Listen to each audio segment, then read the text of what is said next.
নমস্কার, গল্পের ঝুড়ির আসরে সকলকে স্বাগত। আজকের বিশেষ নিবেদন শ্রাবন্তী মিস্ত্রির লেখা পারমিতার প্রেম কথা। আমি পারমিতা, উত্তর ২৪ পরগনা জেলার একটি ছোট্ট গ্রামের মেয়ে। আর ৫টা মেয়ের মতোই জন্মেছিলাম একটি সাধারণ মধ্যবিত্ত পরিবারে।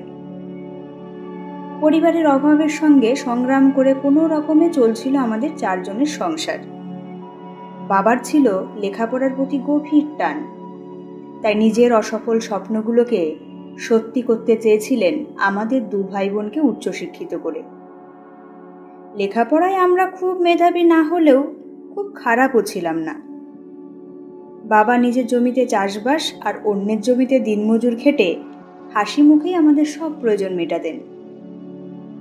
বাবার প্রতি গভীর শ্রদ্ধা আর ভাইয়ের প্রতি ভালোবাসা থাকলেও ছোট থেকেই আমি শুরু করেছিলাম ঘেন্না করতে পরিবারের বাইরের সকল পুরুষ জগৎটাকে।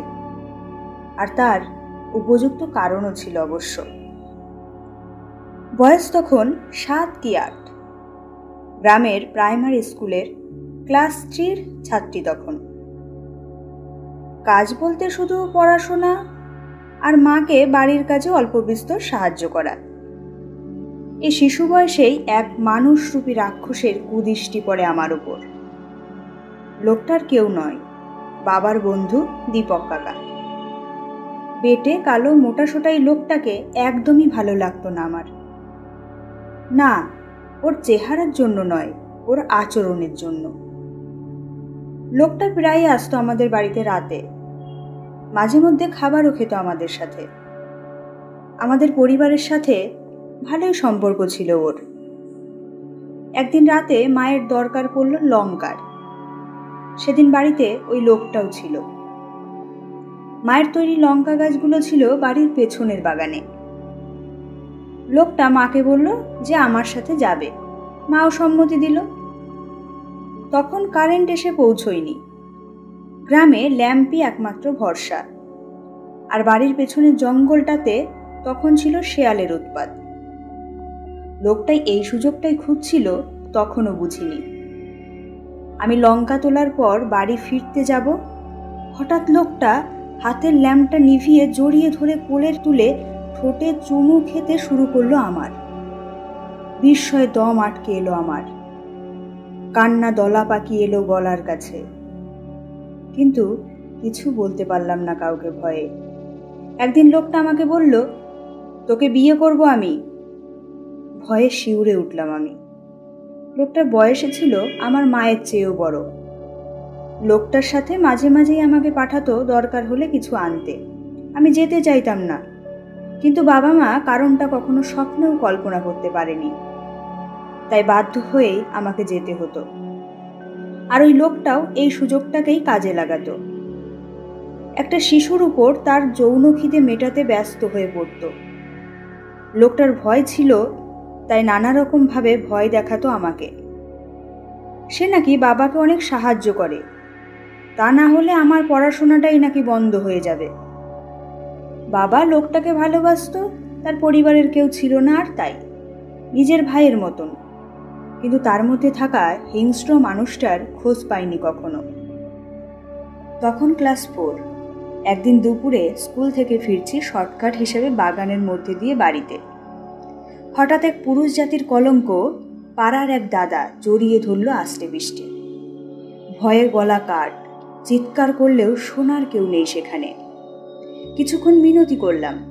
সে বলল, প্রতিদিন আসিস এই রাস্তা দিয়ে, তোকে আমি কামরাঙা দেব রোজ।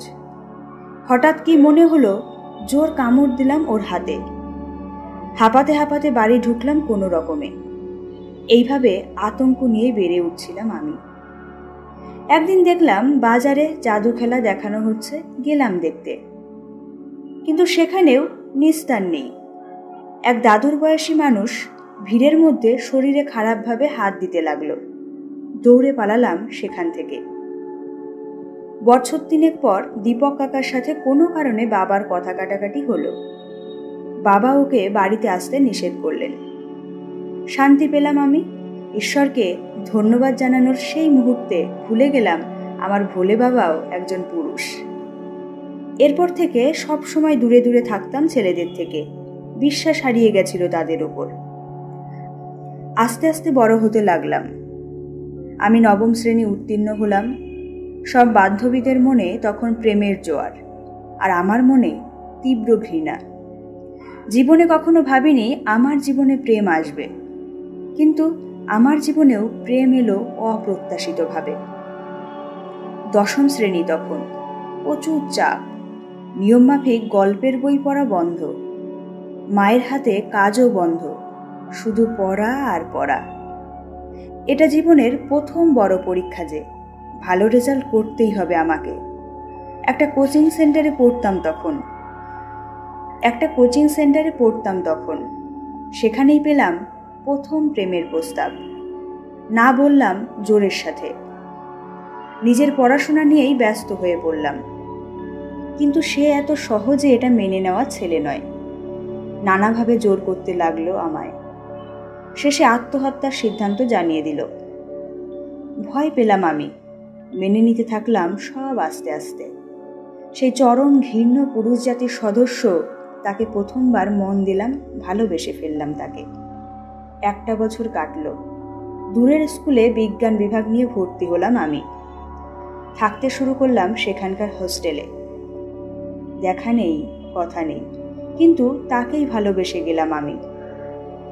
2 বছরে কিছু ছেলে বন্ধুও হলো। আস্তে আস্তে ছেলেদের প্রতি ভীতি কমতে থাকলো আমার। কেউ কেউ হয়ে গেল খুব কাছের বন্ধুও।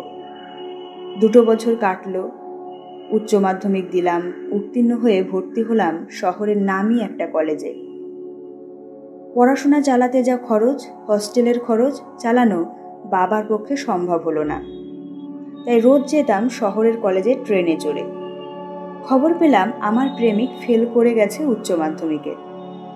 সান্ত্বনা দিয়ে বললাম আবার পড়তে। আমি ভালো করেই জানতাম বাড়ি থেকে সম্পর্কটা মানবে না, তাও চেষ্টা করলাম যাতে দুজনে চাকরি করে মানিয়ে নেওয়ার। ওর অনেক দোষ ছিল, কিন্তু ভালোবেসে সব মেনে নিয়েছিলাম আমি। কিন্তু হঠাৎ সব শেষ। তখন আমি 2nd ইয়ারের ছাত্রী। এক পরিচিত বন্ধু মুখে জানলাম শুধু আমি নই, আমার মতো এরকম আরও অনেক তার প্রেমিকা। বুঝলাম এ জীবনে প্রেমিকা সত্তাটা আর আমার পাওয়া হলো না। তারপর সময় কাটল। 3য় বর্ষের পড়াশোনা চলছে জোর কদমে। হঠাৎ কলেজের এক দাদা প্রপোজাল দিল। 2-3 মাস কথা বললাম, বুঝলাম আর কাউকে ভালোবাসা বা চাওয়া সম্ভব নয় আমার। একজন ভালো বন্ধু ছিল, হঠাৎ লক্ষ্য করলাম সে আরও কিছু পেতে চাইছে বন্ধুত্ব ছাড়াও। দূরত্ব তৈরি করলাম, বন্ধুত্ব শেষ করলাম তার সাথে। বিএসসি কমপ্লিট হতেই পাড়ার লোক নানাভাবে বাবাকে কথা শোনাতে শুরু করলো। আর বেশি বয়স হলে বিয়ে হবে না আর। তারাই সম্বন্ধ দেখতে শুরু করলো। এমএসসিতে ভর্তি হলাম, কারণ বিএড পড়ানোর ক্ষমতা বাবার ছিল না, আর ভাইয়েরও পড়ার খরচ অনেক ছিল। শুরু হলো সেজেগুজে মিষ্টির প্লেটে সাজিয়ে বসা। কিছুদিনের মধ্যেই পছন্দ করলেন একজন, যিনি একজন বেসরকারি সংস্থাতে কর্মরত ছিলেন। পড়াশোনা হলো না আর আমার। বিয়ে হলো নিয়ম রীতি মেনে। বছর ঘুরতেই পরিবর্তন এলো। মা হতে চললাম আমি, আর পরিবর্তন এলো আমার স্বামীরও। কিছুদিন পর জানলাম উনি নতুন এক সংসার পাততে চলেছেন, ডিভোর্স চাইছেন কোনো কারণ ছাড়াই। অসহায় তখন আমি ওই অবস্থাতেই ফিরে গেলাম নিজের বাড়িতে। কিছুদিন পর আমার মেয়ে তৃণা এলো আমার কোলে। ওকে বড় করার জন্য আপ্রাণ চেষ্টা করে একটা কাজ জোটালাম বেসরকারি সংস্থাতে। সারাদিনের ক্লান্তিতে সন্ধ্যায় ফিরে ওকে পড়তে বসাতাম, আর সবসময় বলতাম ওই পুরুষ জাতিকে সহজে বিশ্বাস না করতে। কিছু বছর পর অনেক চেষ্টাতে একটা ছোট্ট ফ্ল্যাট কিনলাম, আর মেয়েকে নিয়ে শুরু হলো মা মেয়ের নতুন জীবন। সময় চলল, পাক ধরল আমার চুলে। মাঝরাতে মেয়ের ঘর থেকে ফিসফিসানি শুনি ফোনে। ভয় হয় মনে। মেয়ে এখন ইউনিভার্সিটিতে পড়ে। একদিন বলল ভালোবাসে কলেজের সিনিয়রকে। মেনে নেওয়া ছাড়া উপায় ছিল না আমার। মেনে নিলাম। আর ঠাকুরের কাছে প্রার্থনা করতে থাকলাম দিনরাত। আমি পারিনি সুখী হতে, কিন্তু আমার মেয়ে পেরেছে সুখী হতে। খুব ভালো লাগছে আমার ভাবতে। মেয়েকে বিয়ে দিলাম। বিয়ের কিছু বছর পর মেয়ে জামাই বিদেশ চলে গেল। আমি পড়ে রইলাম একা। এরই মধ্যে বাবা মাও স্বর্গলাভ করেছেন। ভাইয়ের বয়স হয়েছে, ছেলেদের উপর নির্ভরশীল। আমি চাকরি ছেড়েছি 2 বছর হলো। শরীর টানে না আর যে। টিউশনি করে একটা পেট কোনো রকমে চলে যায়, আর নেশা বলতে পাশের লাইব্রেরি। কিছুদিন হলো আলাপ হলো রিটায়ার্ড এক বয়স্ক ভদ্রলোকের সাথে। বেশ হাসি খুশি একজন মানুষ। আগে তিনি ছিলেন একজন কলেজের শিক্ষক। ওনার সাথে কথা বললে বেশ ভালো লাগে। নাম আশুতোষ ঘোষ। বাড়িতে ভালো রান্না হলে নিয়ে যাই। ভদ্রলোক খেতে বড়ই ভালোবাসেন। 6 মাস পর ভদ্রলোক এক অদ্ভুত প্রস্তাব দিলেন একসাথে থাকার। ভদ্রলোক অবিবাহিত ছিলেন, আর আমার একাকিত্বকে ভাগ করার কেউ ছিল না। বহুদিন হয়ে গেছিল মেয়ের খোঁজ পাইনি। রাজি হইনি আমি ওনার প্রস্তাবে, এই ভেবে যে সমাজ মেনে নেবে না এটা। চিন্তা ভাবনা করে হঠাৎ একদিন অসুস্থ হয়ে পড়ি আমি। সেই সময় একটা মানুষই আমায় সেবা করে সুস্থ করেন আমাকে। নিজের কেউ খোঁজ রাখেনি আমার। না, আর আমি সমাজের বাধা মানিনি। চলে এসেছিলাম ওই মানুষটার কাছে। আজ আমরা দুজন খুব সুখী। একে অপরের সুখ দুঃখ ভাগ করে নিয়েছি আমরা। না, আমি পারমিতা। জীবনের শেষ সময়ে এসে প্রকৃত সুখী হয়েছি, আর সেটা একটা পুরুষের কারণেই। এখানেই শেষ হলো আজকের গল্প, শ্রাবন্তী মিস্ত্রির লেখা পারমিতার প্রেম কথা। পরবর্তী গল্প শোনার জন্য অবশ্যই চ্যানেলটিকে সাবস্ক্রাইব করবেন।